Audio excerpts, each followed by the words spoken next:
Welcome to the Calallen Softball Coaches Show. I'm your host, Chris Daly, and each week I will be talking with head coach Teresa Lentz from the Calallen Wildcats softball team. We will jump in right after these messages. We definitely want to thank our title sponsor, Shocker Wildlife Resources. Yes, Anthony Trevino at Shocker Wildlife, they do it all. Ranch and wildlife management. They do helicopter surveys, harvest data management, wildlife management plans, water distribution, prescribed burns, consulting, feeding programs. If you have a ranch, you need Shocker Wildlife Resources as your consultant. You can reach them by reaching out to Anthony Trevino, 361-850-0609. Yes, call Anthony Trevino at 361-850-0609. If you have a ranch, you definitely need to know Anthony. Caliber Collision understands how much you depend on your vehicle. Let their repair experts help you get back to what's most important. Caliber Collision and Caliber Auto Glass specialize in happy customers, expert repairs, and most importantly, restoring the rhythm of your life. That's Caliber Collision. You can find them at caliber.com.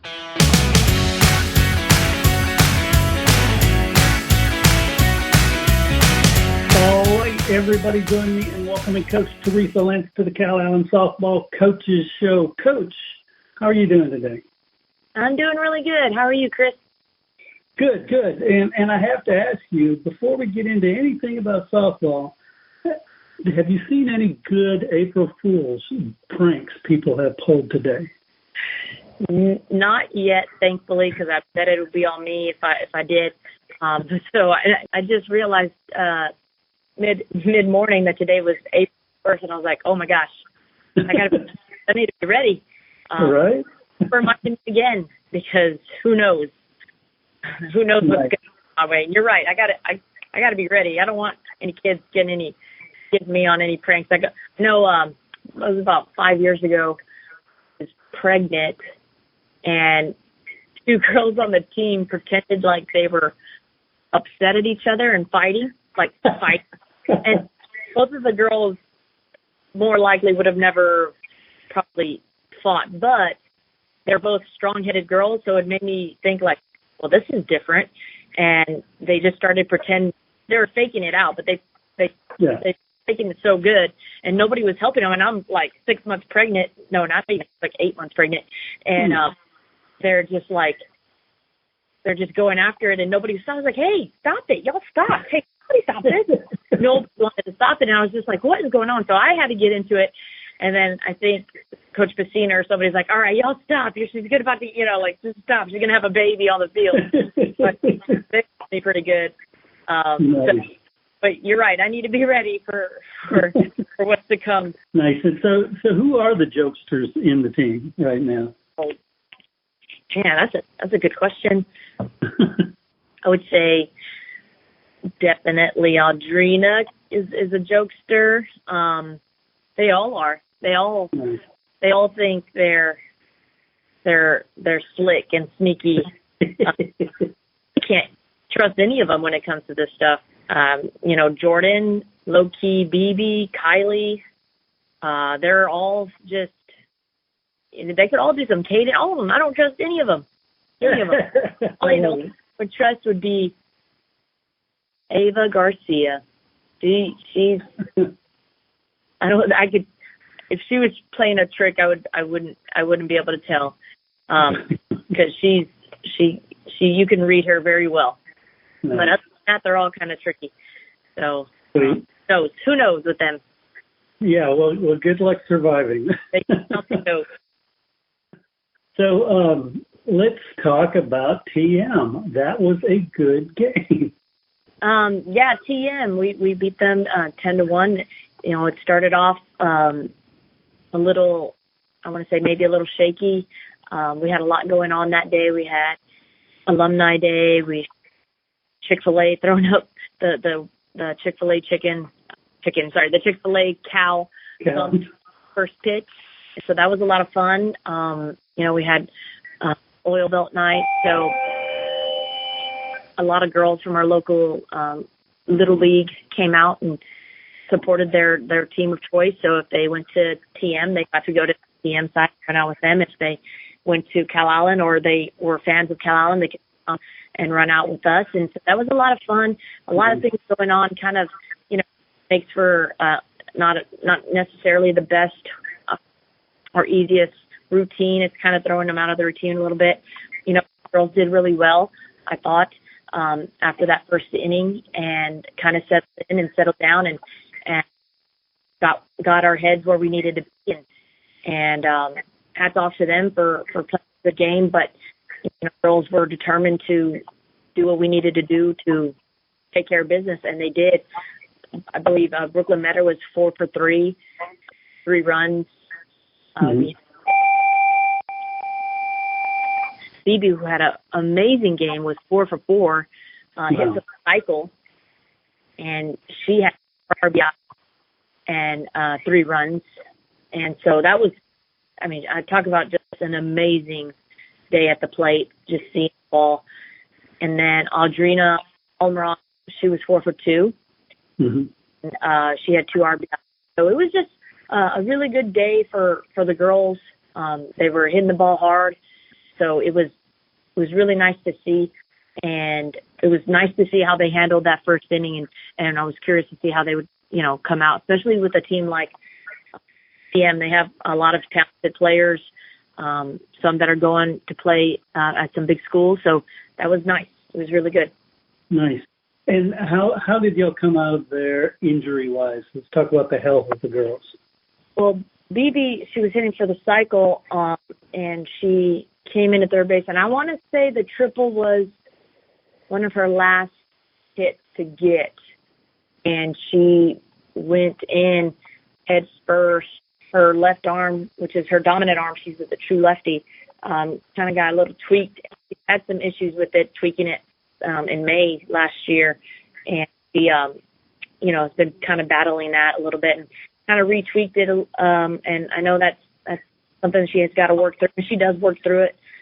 She really doesn't, you will not know that it affects her, but it bothers her a lot. And so she's been, kind of taking it easy, but slowly getting back into it, throwing-wise. Not necessarily anything else, just her throwing. But she does play first base, so her throwing is limited. So it doesn't, I think she can mask it and hide it a little bit more. Right. Brooklyn kind of got a little injured this weekend. She's in track as well, and she does a lot of her track workouts on the weekends.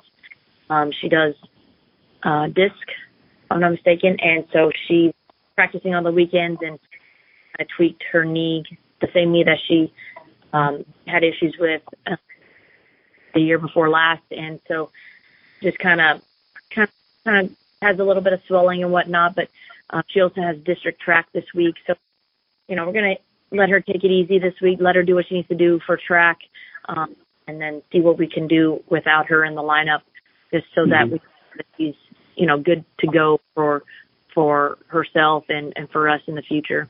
So just trying to protect her as best we can, and I know it's important for her to focus on. So we're just helping her do that. Got it. And so nothing too serious, but also an opportunity to get some more playing time to some of the backups. Yes, and you know what's going to happen, and I don't want to think like that, but having a little more versatility in our lineup isn't going to hurt us. It'll help us, and like I said, we've got to be able to play chess sometimes with our lineup for whatever reason or circumstance. And so, this, is good for us as a team and for the girls individually to help them kind of broaden their skills a little bit in different places and work with each other a little bit better. Yeah, definitely. Cool. Well, let's talk about these upcoming games. So you have Kingsville tonight. What do you expect out of them? They've really picked up their program. It seems like at least nothing against the other coach, but the girls have this group of girls. From when we played them the first game, they had fight. They had some fight in them, and really wouldn't. They weren't going to like just lay down and let you beat them. They were taking some hacks against us, and so I don't expect them to do that this evening, and I think it'll be a fun game. I think it'll be good. Their field's really big, and they're one of the last fields in our district to still not have turf, which is good. I think. I mean, it's good and bad. I mean, bad for the coaches because they have to maintain it, but good that for them, they have an advantage on everybody else. So we haven't played on dirt but one other time, and that was against Kingsville Academy at A&M Kingsville. So it's good for us. A little adversity, a little change of scenery. I think it'll be good for us, healthy for us to be able to handle, to see how we handle it.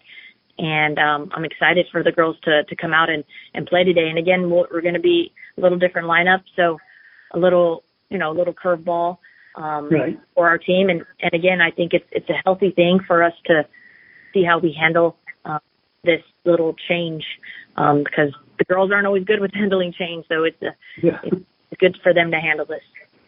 Yeah, and I know every game is important, but the fact that today's game and then the game Friday are both against the teams that are at the bottom of the district, that's got to be a little bit of a relief that you're not going up against a Robstown and TM, which you're going to finish the season with.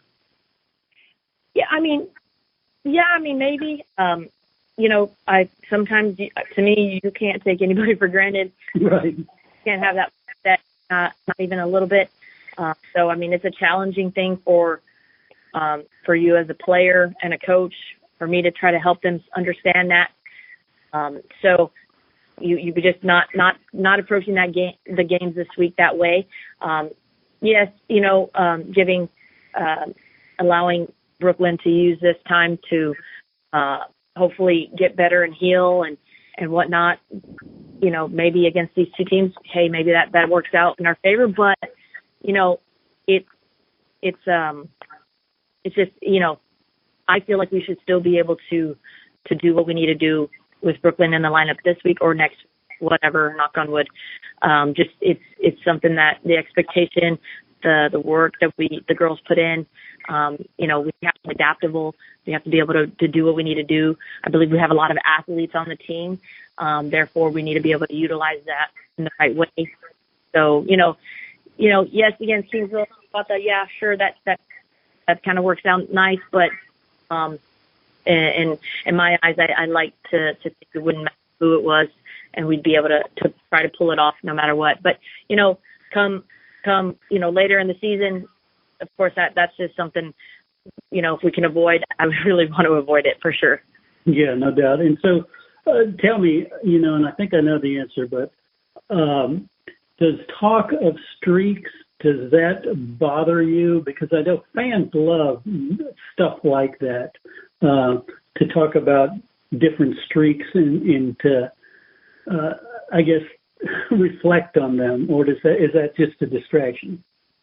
I don't like talking about anything like that, just because I just think about one game at a time. Yeah. Everything's just one game at a time, one round at a time, whatever it is. You go into anything else, it is just a distraction. And those are the only stat I really want to care about is the win-loss stat. And not to say it's all about winning and losing, because it's definitely not. But that's kind of where I want the girls to stay focused on. Are we doing what we need to do to help our team, successful? And if we're not, what can we do? Because we win. We've been winning. So, and so sometimes after the game, you would have thought the way my coaching staff and myself are speaking to them that, we would have lost, but it's not necessarily that. It's what can we do to be better? And we know, and we have a really good idea of how these girls perform when they're their best, mentally, physically. We see them at their worst. Yes. We know where they need to be and try to hold them to that, to being their best. And, hopefully we're where we need to be in the end because we've, pointed it out and showed them, try to help them stay away from some of those negative things that they do, that possibly will pull them from playing their best, when the time comes. Now, this season's gone long enough for you to have noticed some people, some players who maybe are outperforming what expectation was. All right, can you pull out any of those players that are just really shining? So that's a good question. I tell the girls, I see them better than they see themselves. Right. And so, my expectation for them is super high because I see the best in them. Mm-hmm. And it's kind of hard for them to understand sometimes. But, so, where I see them, I always see them being their best. I always see them in that way. But I would say maybe possibly for the fans and maybe possibly for people who don't know our team, one of the, I would say, BB, doing really well. She's batting 500. I knew that she was going to have a great junior year. I've always known, she's going to be a threat to be reckoned with when she becomes a junior and upperclassman. So that's not a surprise to me, but maybe for somebody who maybe doesn't know our team that well or has paid attention to our team, but maybe, she's, I don't know how to explain it, but I feel like she goes under the radar, probably because she just has that cool demeanor about herself. So, she's so strong, and she's super fast. So she's just really, really deceiving in that way. And to me, I don't know if people saw that coming. I would say another one would be our pitcher, Bianca Gonzalez.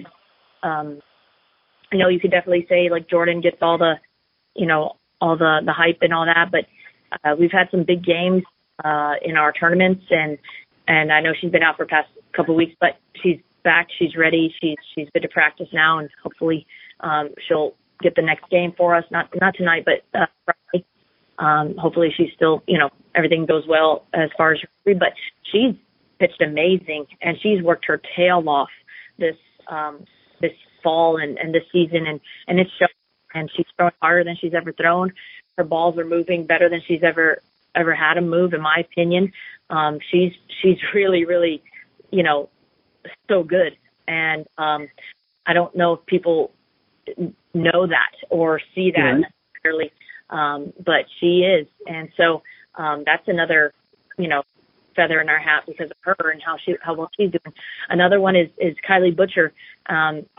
She's a sophomore. Last year she wasn't in the lineup. We had a great team full of amazing players, and she stepped up big time this year.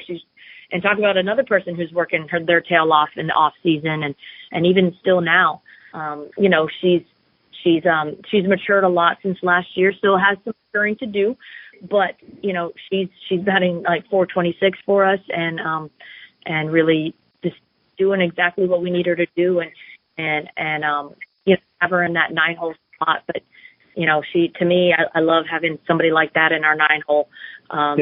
What BB was for us last year, this power hitter, speed, kind of creates havoc on the bases, and you can't really get too comfortable in that 9-hole like you'd want if you were a pitcher or another team. So she's doing that for us. And there's a lot of girls who had so many leave last year. We had starters that graduated.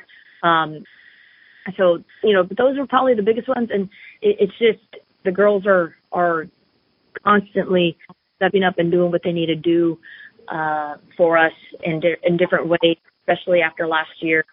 So it's, I think, that's probably been the biggest one. And maybe last but not least would be like Chris Leal. She's our goal, and she's filling in some big shoes with Mia Flores leaving last year and graduating. She's trying to learn how to hit, and when she hits, she's getting a double or a triple or something amazing. She's slapping. She's She's working on her craft on the left side and handling that 2-hole position, which isn't an easy position to handle. But she's stepping up and doing what she needs to do for us, and she's come up in some big ways for us.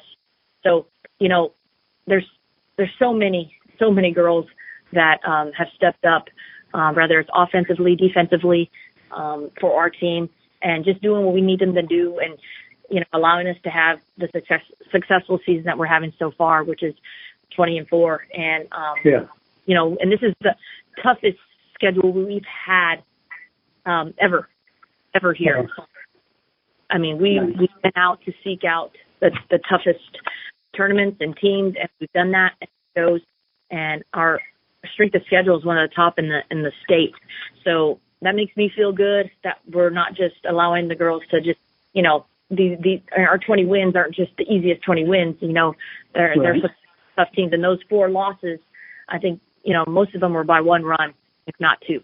So we're in the mix. We're doing what we need to do. The girls are stepping up and playing the way they need to play, and hopefully we're continuing to push ourselves and getting better.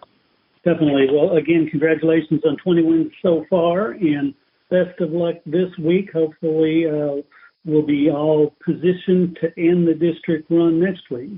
Yes, exactly. Thank you so much, Chris. We appreciate it.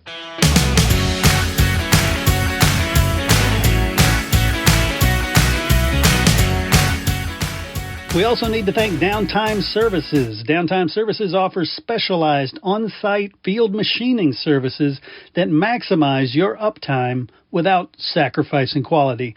Their team of expert field machining services technicians will come to you and repair and modify your equipment on-site and on demand. Downtime Services, whatever you need, whenever you need.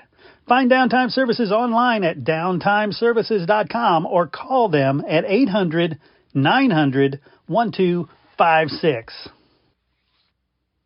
Hey, once again, I want to thank you for tuning in and listening to the Calallen Softball Coaches Show. Please share, subscribe, get the story out about this amazing program, these amazing girls, and don't forget to go out, fill the stands, and support your Calallen Wildcats. Hey coaches, did you know we're now offering shows for all sports? That's right, whether it's basketball, volleyball, softball, baseball, football, soccer, you name it, we've got you covered. If you're looking for a way to showcase your program, promote your players, and highlight the amazing things happening with your team, our coaches shows are the perfect solution.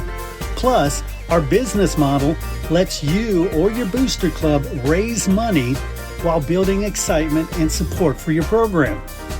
Don't miss the opportunity to take your team's story to the next level. Find out how you can get your very own coaches show. Reach out to Chris at 713-269-4620 today. That's 713-269-4620 because every team deserves the spotlight.